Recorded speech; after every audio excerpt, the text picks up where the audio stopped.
اسرائیلی وزیر اعظم نیتن یاہو کا بھائی مارا گیا ہے۔ سابق امریکی انسپکٹر اسکاٹ رٹر نے دعویٰ کیا ہے کہ نیتن یاہو کے گھر کو نشانہ بنایا گیا۔ اسکاٹ رٹر کے مطابق حملے میں اسرائیلی وزیر اتمار بن گویر کے گھر کو بھی نشانہ بنایا گیا، جس میں وہ شدید زخمی ہوا اور اس کا بچنا مشکل ہے۔ میزبان تنزیہ کہا کہ بی بی سی دعویٰ کر رہا ہے کہ وہ کار حادثے میں مرا ہے۔ اسکاٹ رٹر نے جواب دیا کہ اس کی گاڑی گھر میں پارک تھی، ہو سکتا ہے گھر میں کھڑی گاڑی حادثے کا شکار ہو گئی ہو جس میں وہ شدید زخمی ہوا۔ نئے سپریم لیڈر کے انتخاب کے بعد ایران کے اسرائیل اور امریکی اڈوں پر تازہ حملے، 4 میزائل شکن ریڈار تباہ کرنے کا دعویٰ۔ ہلاک امریکی فوجیوں کی تعداد 8 ہو گئی۔ مشرق وسطی میں امریکی تنصیبات پر تازہ ایرانی حملوں میں متعدد افراد زخمی ہو گئے۔ عرب میڈیا کے مطابق بحرین میں ڈرون حملوں کے باعث سے متعدد افراد زخمی ہوئے، کئی گھروں کو نقصان پہنچا۔ یو اے ای کے فجیرہ پلانٹ میں بھی آگ بھڑک اٹھی۔ عراق کے شہر اربیل میں امریکی فوجی اڈے پر ڈرون سے حملہ۔ بغداد انٹرنیشنل ایئرپورٹ کے قریب امریکی سفارتی علاقے پر راکٹ اور ڈرون حملے۔ ایران نے تل ابیب پر میزائلوں کی بارش کر دی، سائرن بج اٹھے۔ آئرن ڈوم ایرانی میزائل روکنے میں ناکام ہو گیا، 3 مقامات کو ہٹ کیا۔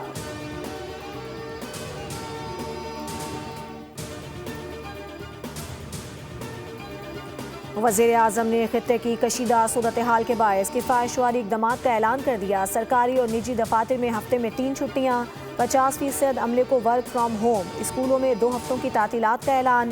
وزیر اعظم شہباز شریف نے قوم سے خطاب میں کہا کہ 2 ماہ کے لیے سرکاری گاڑیوں کی ایندھن میں 50% کمی، جبکہ 60% سرکاری گاڑیاں گراؤنڈ کی جا رہی ہیں۔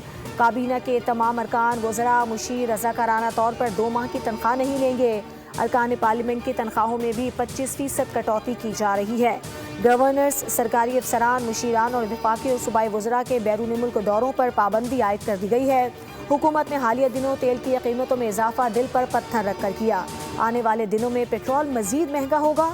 کابینہ ڈویژن نے کفایت واری اقدامات کا نوٹیفیکیشن جاری کر دیا۔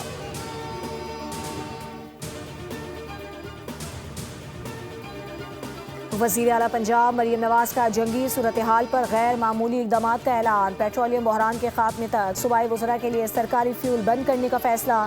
سرکاری افسران کی گاڑیوں کے لیے پیٹرول اور ڈیزل الاؤنس میں فوری طور پر 50% کمی۔ سرکاری دفاتر میں ورک فرام ہوم پالیسی، صرف ضروری عملہ ہی دفتر آئے گا۔ پنجاب بھر میں اسکول، کالجز اور یونیورسٹیز 10 مارچ سے 31 مارچ تک بند رکھنے کا فیصلہ۔ آن لائن کلاسز ہوں گی۔ بلوچستان میں بھی تعلیمی ادارے 23 مارچ تک بند رکھنے کا فیصلہ۔ خیبر پختونخوا کے سرکاری اداروں میں 50% ورک فرام ہوم نافذ کرنے کا فیصلہ۔ سرکاری گاڑیوں کے فیول الاؤنس میں 50% کمی کی منظوری دے دی گئی۔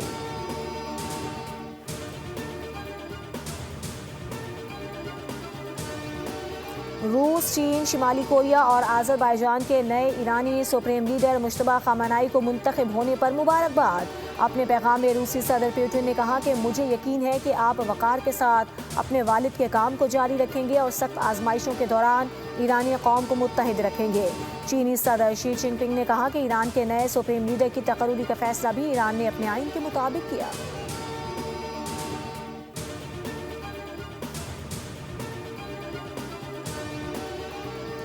امریکی صدر مجتبیٰ خامنہئی کے سپریم لیڈر منتخب ہونے پر ناخوش۔ این بی سی کو انٹرویو میں کہا کہ امریکی صدر نے کہ ایران نے نئے سپریم لیڈر کے انتخاب میں بڑی غلطی کی ہے۔ ایران جنگ ختم کرنے کا فیصلہ مشترکہ طور پر ہوگا۔ جنگ بندی کا وقت نیتن یاہو کے ساتھ مل کر طے کروں گا۔ ایران کے تیل پر قبضے کی بات کرنا ابھی قبل از وقت ہے، لیکن تیل پر قبضہ خارج از امکان نہیں۔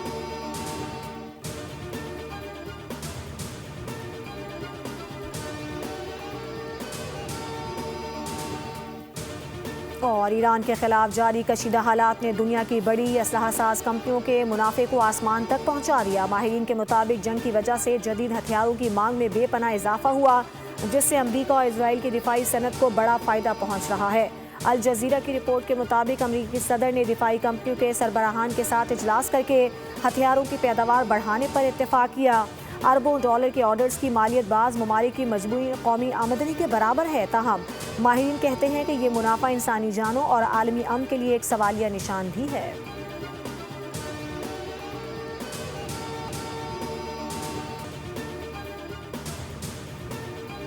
وزیر اعظم شہباز شریف نے 8 سال بعد ورلڈ کپ کے لیے کوالیفائی کرنے والی قومی ہاکی ٹیم کے ہر کھلاڑی کے لیے 15 لاکھ روپے انعام کا اعلان کیا ہے۔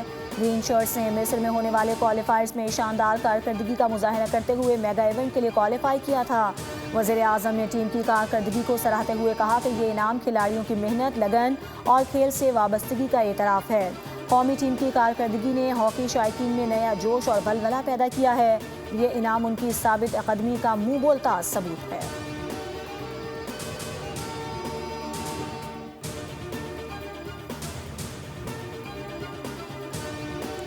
اور شاندار کارکردگی پر صاحبزادہ فرحان آئی سی سی ٹیم آف دی ٹورنامنٹ کا حصہ بن گئے۔ آئی سی سی نے T20 ورلڈ کپ 2026 کی ٹیم آف دی ٹورنامنٹ کا اعلان کر دیا، جس میں پاکستان کے صاحبزادہ فرحان سر فہرست ہیں۔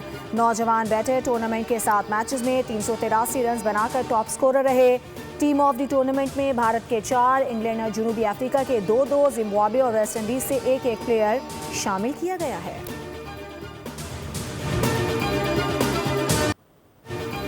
بین الاقوامی ایٹمی توانائی ایجنسی کے ڈائریکٹر جنرل رافیل گروسی کہتے ہیں کہ اب تک اہم جوہری مقامات پر صرف محدود نقصان ہوا ہے اور تابکاری کی سطح میں کوئی اضافہ نہیں دیکھا گیا۔ گروسی نے یہ بھی خبردار کیا کہ تنازع کے باوجود ایران کے افزودہ یورینیم کے ذخائر اور جوہری مہارت بحال ہیں۔ انہوں نے کہا کہ ہمیں مذاکرات کی میز پر واپس جانا پڑے گا۔ مشرق وسطی فلائٹ شیڈول میں بہتری آنے لگی۔ پاکستان کے لیے 76 پروازیں منسوخ جبکہ 63 پروازیں فعال کر دی گئیں۔ مشرق وسطی کی 9 دن میں منسوخ پروازوں کی تعداد 34,000 سے تجاوز کر گئی۔ کراچی، لاہور سے دبئی، شارجہ، ابوظہبی اور دوحہ کی 21 پروازیں منسوخ ہوئیں۔ اسلام آباد 11، پشاور 13، فیصل آباد کی 3 اور سیالکوٹ سے 7 پروازیں منسوخ ہوئیں۔ کراچی 13، لاہور سے 12 اور اسلام آباد سے 16 پروازوں کی روانگی متوقع ہے۔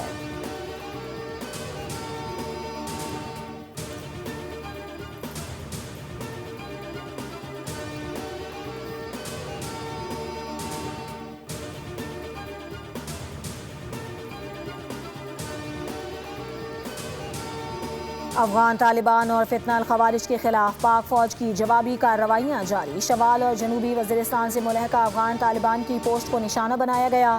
پاک فوج کی کارروائی کے بعد افغان طالبان اور فتنہ الخوارج بھاگنے پر مجبور۔ سیکیورٹی ذرائع کے مطابق افغان طالبان کی پوسٹ کو دھماکہ خیز مواد سے اڑا دیا گیا۔ پاک فوج افغان طالبان کے ٹھکانوں اور فوجی تنصیبات کو نشانہ بنا رہی ہے۔ اسرائیلی وزیر اعظم نیتن یاہو کا بھائی مارا گیا ہے۔ سابق امریکی انسپیکٹر اسکاٹ رٹر نے دعویٰ کیا ہے کہ نیتن یاہو کے گھر کو نشانہ بنایا گیا۔ اسکاٹ رٹر کے مطابق حملے میں اسرائیلی وزیر اعتماد بن گویر کے گھر کو بھی نشانہ بنایا گیا، جس میں وہ شدید زخمی ہوا اور اس کا بچنا مشکل ہے۔ میزبان نے تنزیہ کہا کہ BBC دعویٰ کر رہا ہے کہ وہ کار حادثے میں مرا ہے۔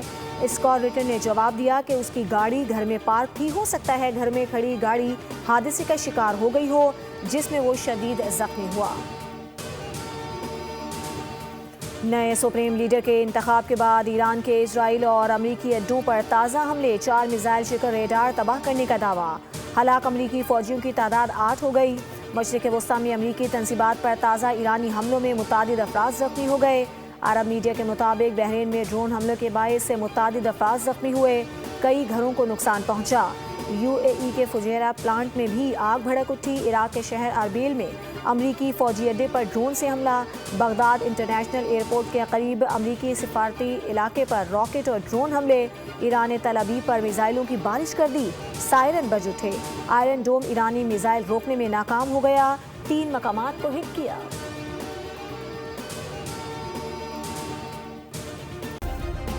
سبسکرائب کریں اور بیل دبائیں تاکہ کوئی خبر رہ نہ جائے۔